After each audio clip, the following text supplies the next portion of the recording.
Sector 69, sector 70 और sector 109 Gurugram, इन 3 जगहों पर लाइसेंस अफोर्डेबल हाउसिंग के कैंसिल किए गए हैं। कौन से वो प्रोजेक्ट हैं, किन किन में कितनी कितनी एकड़ लैंड थी और क्या रीज़न था जिसे उसे कैंसिल किया गया।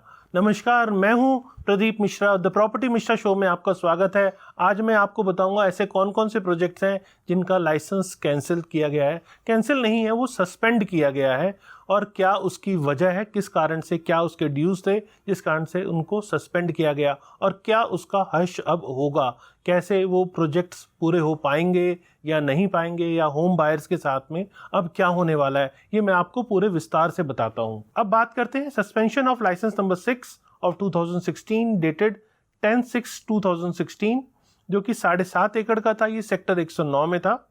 और लाइसेंस नंबर 103 ऑफ 2019 जो कि इशू हुआ था 5/9/2019 को, ये 5.1 एकड़ का था। ये सेक्टर 70 में है। और लाइसेंस नंबर 28 ऑफ 2018 जो कि डेटेड है 2/5/2018, इसका लाइसेंस इशू हुआ था। ये लैंड एरिया है 5.4125 एकड़। ये सेक्टर 69 के अंदर है और ये गुरुग्राम मानेसर अर्बन कॉम्प्लेक्स के अंदर आता है, जो कि 2031 के मास्टर प्लान के अंदर आता है। और इसे डेवलप कर रहा था ओशियन 7 बिल्टेक प्राइवेट लिमिटेड, इस द्वारा इसे डेवलप किया जा रहा था। ये लाइसेंस दिया गया था अफोर्डेबल हाउसिंग को सेटअप करने के लिए, कि इससे आप अफोर्डेबल हाउसिंग सेटअप कर सकते हैं, जिसके अंदर जो मार्केट प्राइस है उसको कैप किया गया है गवर्नमेंट ने, कि मैक्सिमम लोगों को अफोर्डेबल हाउसिंग के घर मिल पाएँ।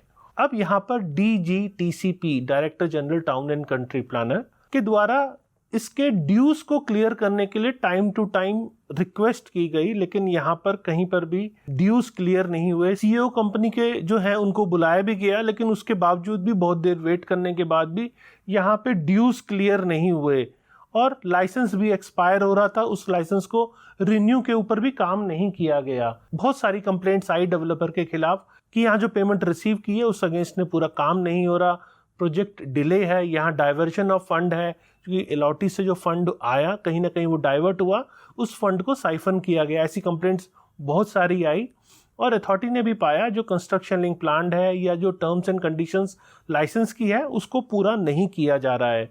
STP ने के पास large number of home buyers पहुंचे, उन्होंने वहाँ पे भी कंप्लेंट की, और एक रिव्यू मीटिंग उन्होंने जब कंडक्ट की 6/2/2023 को, और वहाँ पे कंपनी का रिप्रेजेंटेटिव कोई भी नहीं पहुँच पाया। मतलब होम बायर्स यहाँ परेशान है, कंपनी के रिप्रेजेंटेटिव वहाँ पे नहीं पहुँच रहे हैं। बहुत सारे लार्ज नंबर ऑफ अलॉटीज के कंसर्न को देखते हुए ये लगा अथॉरिटी को कि ये शायद अब प्रोजेक्ट पूरा नहीं हो सकता, यहाँ पे अब एक्शन लेने की जरूरत है। तो लाइसेंस नंबर 6 2016 का जो डेटेड है 10/6/2016, वो एक्सपायर ऑलरेडी हो चुका था 31/5/2021 को, और उसके आउटस्टैंडिंग ड्यूज थे 13.99 CR on account of EDC as on 23/2/2023 में 23/2/2023 तक 13.99 CR के ड्यूज EDC के अगेंस्ट में ऑलरेडी वहाँ पर है। डेवलपर का जैसा बताया अलॉटीज की कंप्लेंट है, वो टाइम पे कंस्ट्रक्शन नहीं कर रहे हैं। तो यहाँ पर अथॉरिटी ने कंसर्न लिया, और ड्यूज भी ना क्लियर होने के कारण, लाइसेंस भी ना रिन्यू होने के कारण अथॉरिटी ने सोचा इस पे अब यहाँ पे कंसर्न लेने की ज़रूरत है। अथॉरिटी ने पाया कि ये violation of act number 8 of 1975 है, जिसके तहत मैक्सिमम कंप्लेंट्स आ रही है डिले ऑफ प्रोजेक्ट की। इन सबको देखते हुए पब्लिक चूँकि लार्ज है, बहुत सारे लोग अफेक्टेड हैं, इन सब को देखते हुए और डेवलपर के वायलेशंस को देखते हुए अफोर्डेबल हाउसिंग प्रोजेक्ट, चूँकि ये एक प्रधानमंत्री आवास योजना के तहत भी आता है, यहाँ पे गवर्नमेंट चाहती है कि इनको प्रमोट किया जाए, तो government time to time subsidies भी देती है, यहाँ प्राइस कैप भी होता है। इसको देखते हुए इमीडिएट इफेक्ट से कंपनी के लाइसेंस को सस्पेंड कर दिया गया, क्योंकि डेवलपर वहाँ काम नहीं कर रहा था, तो उसके लाइसेंस को सस्पेंड कर दिया गया as per section 33A of Haryana development and regulation of urban area act 1975 till further notice. यहाँ सस्पेंड किया गया है टिल फर्दर नोटिस। अब इसकी कॉपी चेयरमैन को भी भेज दी गई है। जो चेयरमैन को कॉपी भेजी गई उसमें लिखा गया कि हमारे पास बहुत सारी अलॉटीज की कंप्लेंट आई है, इसके कारण से आपको उसके एसेट्स और अकाउंट्स, चूँकि एस्क्रो अकाउंट मेंटेन किया जाता है, उसको फ्रीज कर दिया जाए ओशियन 7 बिल्टेक प्राइवेट लिमिटेड का, और वहाँ पे उसको इन्फोर्स किया जाए कि वो कंस्ट्रक्शन लिंक प्लान जो है उसको सेफ गार्ड किया जाए अलॉटीज़ के इंटरेस्ट के लिए, क्योंकि यहाँ पे काम as per construction link plan नहीं हो रहा था। टाइम लिंक प्लान के हिसाब से भी अगर चल रहा था तो पेमेंट्स बहुत सारी चली गई थी लेकिन कंस्ट्रक्शन नहीं हो रही थी। तो रेस्ट बचा हुआ काम कैसे कंस्ट्रक्शन लिंक हो पाए, उन अलॉटीज़ के इंटरेस्ट को प्रोटेक्ट करने के लिए उसको इमीडिएटली फ्रीज करने के लिए अकाउंट्स को रेरा को कहा गया। उसकी एक कॉपी वहाँ पे रेरा को दी गई और डीसी कम रजिस्ट्रार गुड़गांव इनको रिक्वेस्ट किया गया कि किसी भी टाइप की sale, conveyance, lease deed on the land forming part of the above cited license and the properties owned by the board of the directors of the company, that is Shri Swaraj Singh Yadav और Shri Naveen Kumar Jha till further order in the matter.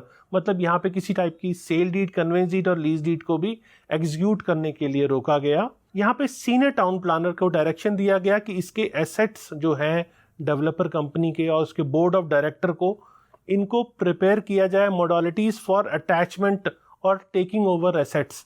मतलब किस तरह उसके attachment करके उसकी properties को, उसके directors की प्रॉपर्टीज़ को अटैच करके प्रोजेक्ट के कंप्लीशन की तरफ फोकस किया जाए, क्योंकि यहाँ बहुत सारे होम बायर्स फंसे हुए हैं। उनके प्रोजेक्ट कैसे पूरे होंगे, घर का सपना कैसे पूरा होगा, इसीलिए डायरेक्टर्स की प्रॉपर्टी को फ्रीज किया जाए और किसी भी टाइप के सेल परचेज में उनको इन्वॉल्व होने ना दिया जाए।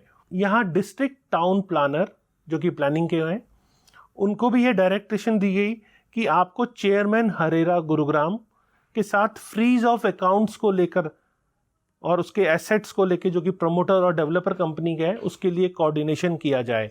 अब इस पूरे वाकया में समझ जो आता है वो ये आता है कि डेवलपर का लाइसेंस सस्पेंड हुआ है, पूरी तरह कैंसिल नहीं है। यहाँ पे होम बायर्स को बहुत ज़्यादा चिंता करने की ज़रूरत नहीं है और यहाँ पर अथॉरिटी, रेरा ऑलरेडी इस चीज़ पे वर्क कर रहे हैं कि जो प्रोजेक्ट डिले हुआ है उसको अब कैसे उसका काम पूरा किया जा सके, अथॉरिटीज़ की जो ड्यूज़ हैं वो कैसे पूरे हों, क्योंकि यहाँ रिकवरी डायरेक्टर्स की कंपनी के नाम जो एसेट्स हैं उससे भी रिकवरी यहाँ पॉसिबल है। तो बायर्स के लिए यहाँ बहुत चिंता की वजह मुझे नहीं दिख रही है। अगर डेवलपर ड्यूज़ क्लियर करता है तो भी ये प्रोजेक्ट पूरा हो सकता है डेवलपर द्वारा और उसके बैलेंस जो वर्क है उसको मॉनिटर कर सकती है गवर्नमेंट टाइम टू टाइम, क्योंकि अभी यहाँ जो डिले हुआ है उसको कंपनसेट तो नहीं किया जा सकता लेकिन बैलेंस काम को ज़रूर स्ट्रीमलाइन किया जा सकता है। इसके लिए अथॉरिटी वर्क कर रही है और बायर्स के लिए वाकई फिर से कहूँगा कि बहुत चिंता वाली बात मुझे अभी नहीं दिख रही है। लेकिन हाँ, ड्यूज़ के अगेंस्ट में 3 प्रोजेक्ट यहाँ पे रोके गए हैं, तो ये एक इम्पॉर्टेंट चीज़ है। डेवलपर के ड्यूज़ क्लियर होते हैं तो प्रोजेक्ट फिर से रिवाइव हो भी सकता है और अथॉरिटी की निगरानी में हो सकता है। तो ये बेटर है कि अब तक अगर प्रोजेक्ट सही ढंग से नहीं चल रहा था तो अब रेरा और टाउन एंड कंट्री प्लानिंग की निगरानी में आपका प्रोजेक्ट कंप्लीट हो सकता है। नमस्कार।